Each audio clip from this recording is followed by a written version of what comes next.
Voltamos agora com o debate do dia com Denise Campos de Toledo. E hoje vamos falar sobre o que vem sendo discutido em torno da reforma da Previdência com a Luciana Moraes de Farias, que é advogada, especialista em direito previdenciário, e o Fábio Klein, que é economista, especialista em contas públicas da Tendências Consultoria.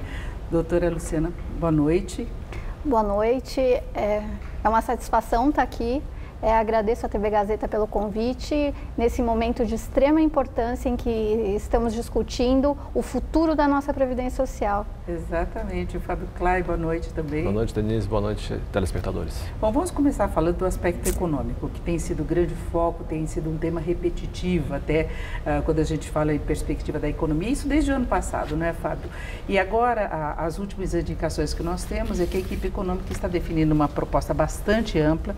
Eles falam na economia de até 1 trilhão, o que sinalizaria talvez uma proposta mais ampla ainda do que aquela que foi apresentada por Temer. Eu queria saber o que você espera, se você acha que isso é viável, que é necessário agora se ter essa reforma completa. Olha, acho que se o número for esse mesmo, a gente pode considerar esse um cenário otimista, né?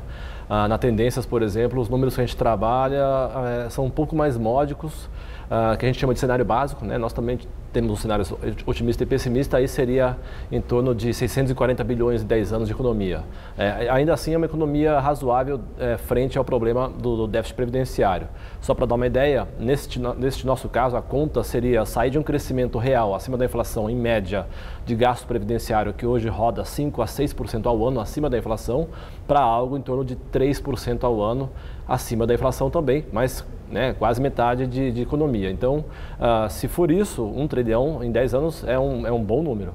Porque a questão não é apenas o gasto que se tem, é o rombo que o sistema previdenciário provoca, não é? Mais importante do que o gasto, quer dizer, são duas coisas importantes. É importante a gente olhar tanto o tamanho do gasto quanto o rombo, e ambos são problemáticos no Brasil. Só para dar uma ideia para vocês, hoje o Brasil, que é um país ainda jovem, mas que vai passar por uma transição demográfica muito acelerada nos próximos anos, já gasta hoje 13% ou um pouco mais do PIB com gasto previdenciário. Isso é o que gasta uma Alemanha, um país muito mais idoso, do seu PIB. Então o problema de gasto existe, ele é muito grande e está crescendo.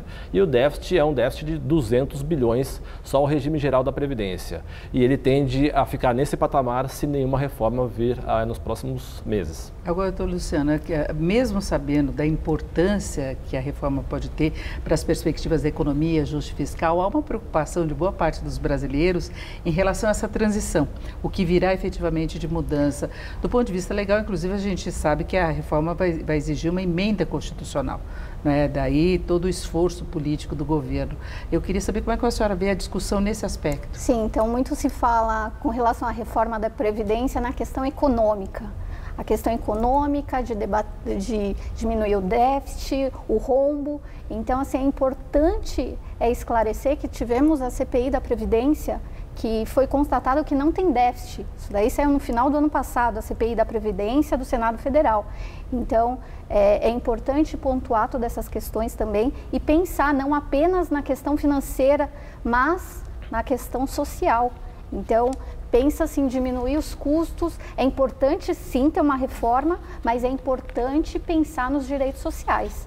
Então, pontuar. Então, é extremamente importante esse debate, esse estudo multidisciplinar, onde traz não só o viés da economia, mas também o viés do direito social. Agora, Fábio, a gente tem essa discussão há bastante tempo, né? Se a Previdência tem, de fato, esse rombo todo que se comenta tanto, ou se ela engloba algumas despesas que, na verdade, deveriam estar em outras áreas de governo, deveria haver uma contabilização diferenciada.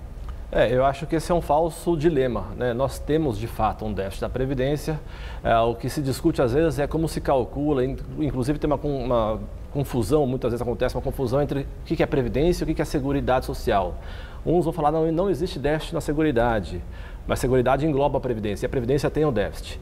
Tanto que o déficit da Seguridade, que também existe, fundamentalmente é um déficit da Previdência. Só para vocês saberem, a Seguridade Social é a soma de gastos de saúde, um sistema, né? Saúde, Previdência e Assistência Social. A Seguridade é deficitária, o próprio governo já teve documentos oficiais explicando esse cálculo. Inclusive, uma das discussões é, não tem déficit porque tem uma desvinculação das receitas da União, que são receitas que deveriam ser para a Seguridade e são destinadas a outros gastos. O governo recoloca a desvinculação das receitas da União para falar, bom, e se tivesse colocado toda a receita da Seguridade no sistema? Ainda assim, você tem um déficit da ordem de 100 e poucos bilhões. Esse déficit existe, ele é real e o drama das contas públicas ele é muito claro. Então, acho que esse é um falso dilema e o próprio governo já apresentou documentos mostrando esse cálculo da existência desse déficit. Então, Luciana, em que pontos que a senhora questiona mais essa questão da mudança dos direitos dos trabalhadores ou das condições atuais de aposentadoria?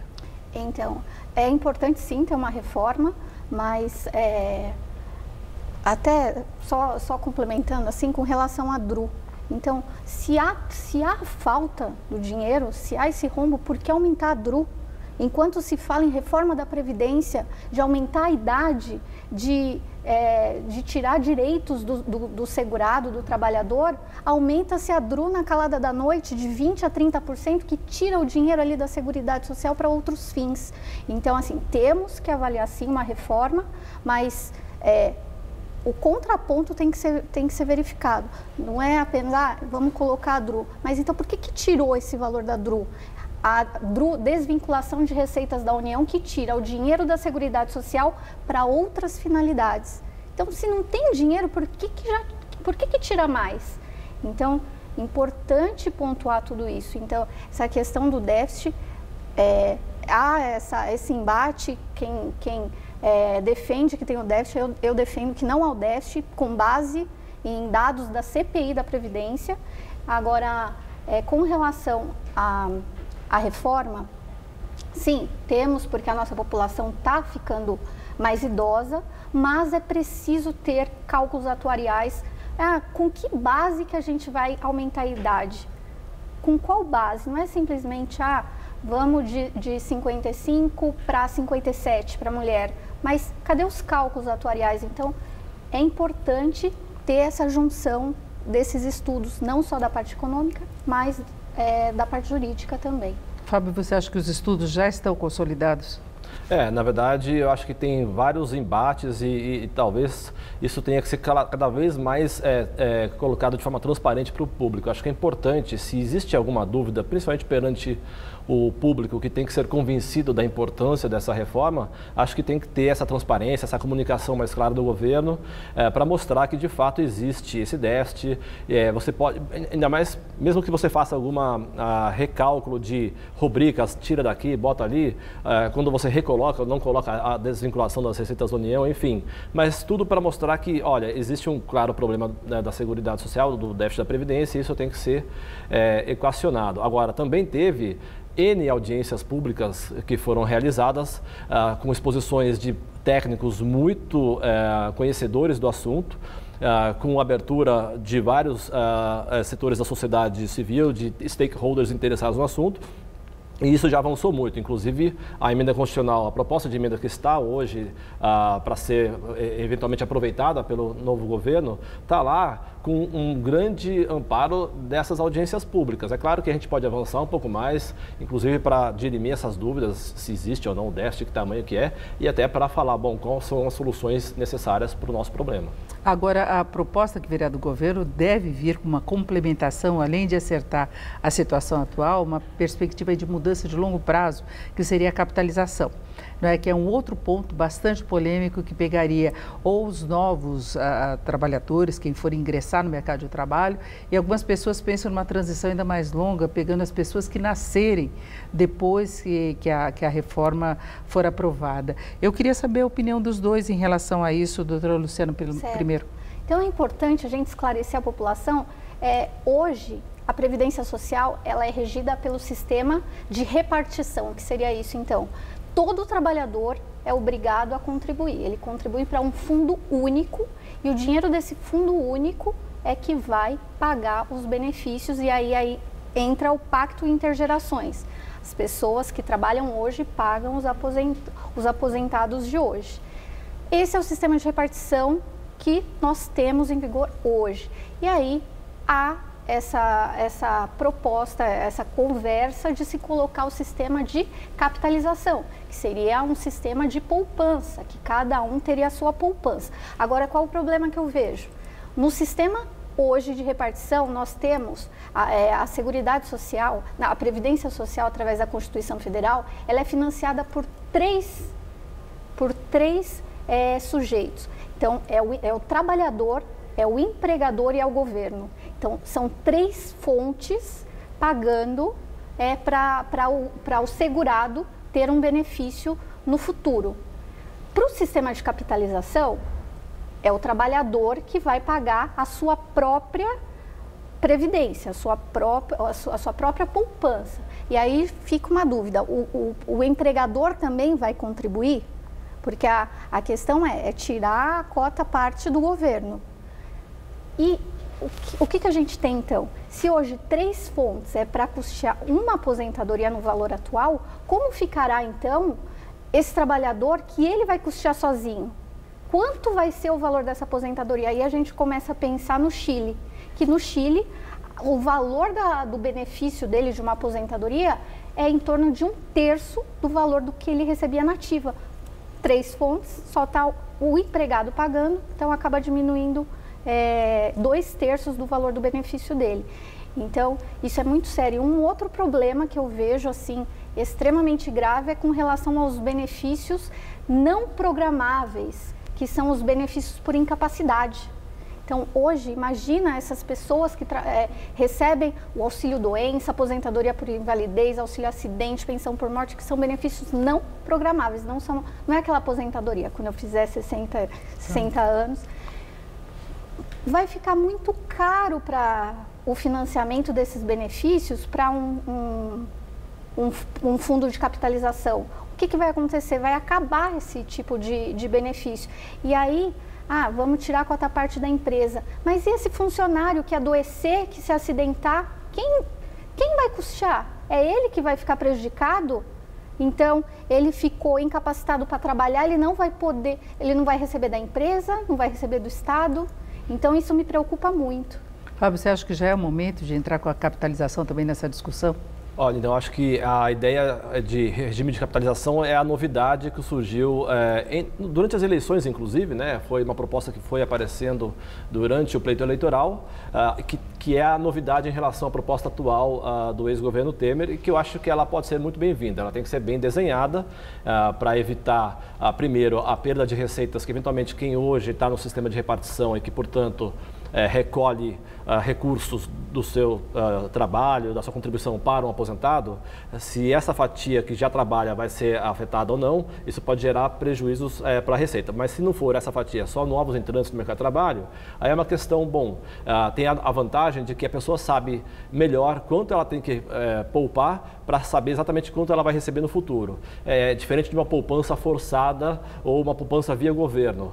Hoje o governo não poupa para as pessoas, ele simplesmente garante que haverá recursos, né, lá na frente, quem sabe, para pagar os aposentados atuais. O problema é que nascem menos pessoas, são menos jovens para sustentar muito mais idosos. Esse sistema já está falido hoje, então não dá para continuar. Se você tem, então, portanto, a chance de você mesmo fazer os seus depósitos, é claro que tem que evitar o problema que teve no Chile, porque o Chile só o empregado é que depositava e não tinha cota patronal. Eu acho que isso está em discussão, não sei se no Brasil, pela proposta atual, o regime de capitalização excluiria a parte patronal. Acho que se excluir pode ser um problema. Provavelmente, imagino que seja aquele modelo complementar, né? Você tem, inclusive no serviço público, a partir de 2013, muitos funcionários públicos acima do regime geral da Previdência, que ganham acima do salário do regime geral, contribuem com X e o empregador, que no caso é o setor público, contribui com mais X. Isso gera um sistema mútuo de contribuição que eu acho que é importante para evitar com que toda a poupança fique apenas na mão do trabalhador, né? Mas e os benefícios podem ter alguma relação com seguridade também, não é? Porque é uma coisa que teria que funcionar em paralelo. Se fala, inclusive, na possibilidade possibilidade de apenas os que ganharem mais, seria mais classe média, acima entrar na capitalização. Talvez resolvesse essa questão um sistema misto. Exatamente. E assim, o que me preocupa também, se a pessoa é que vai fazer o depósito para o benefício dela, aí a gente tem que pensar, será que vai continuar os benefícios da assistência social? Porque aí a pessoa vai receber um benefício menor, não vai ter a garantia de um benefício mínimo, não vou recolher, eu vou virar cliente da assistência social num futuro. E aí, o que acontece? Vai para as costas do governo também, porque a assistência social não é contributiva. E aí vai... Agora, esse é o ponto que deve ser muito discutido no Congresso, né? Você imagina que a equipe econômica esteja muito focada no ajuste fiscal, né? Mas depois tem o Congresso discutindo tudo isso. Exatamente. Por isso que quando a gente fala do número inicial de 1 trilhão, eu chamei de cenário otimista, porque supõe que a proposta forte que viria seria aceita pelo Congresso sem grandes batalhas e que isso seria facilmente aprovado. Isso não acontece em lugar nenhum.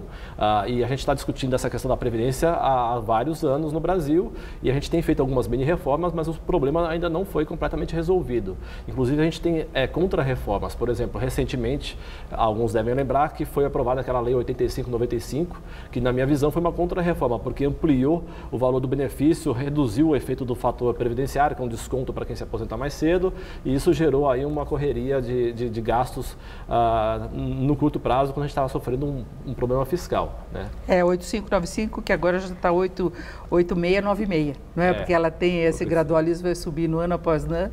Agora, houve uma corrida de qualquer jeito, né? Porque o trabalhador quer, mesmo com o fator previdenciário, ele quer escapar dessas mudanças. Não, o trabalhador, ele fala em reforma, ele corre para a agência da Previdência Social para buscar, achando que não vai ter mais o benefício. Agora, é importante também a gente pensar dessa mudança do sistema de repartição para a capitalização, o prazo de transição. Porque como ficará, então, as pessoas justamente não vão estar mais recolhendo para o regime de previdência social, regime geral de previdência social, e quem vai pagar, então, os benefícios atuais? Então, é um outro ponto. É o estoque de aposentados, não é? É o estoque de aposentados, que é um grande problema do governo. Né? O desafio é desenhar essa regra de transição, né? Então, acho que isso, você tem vários técnicos que estão fazendo essas contas.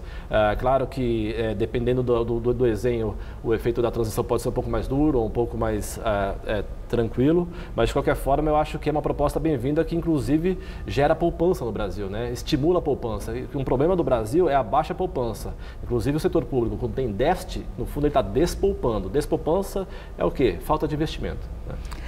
Nós conversamos muito sobre Previdência, ainda vamos falar muito até que o governo apresente de fato a proposta oficial que vai ser discutida com o Congresso, mas desde já eu agradeço muito a participação da Luciana Moraes de Farias, que é advogada especialista em direito previdenciário, muito obrigada. E o Fábio Klein, que é economista da Tendências Consultoria, especialista em finanças públicas. Fábio, muito obrigada também. Obrigada a vocês. Luciana.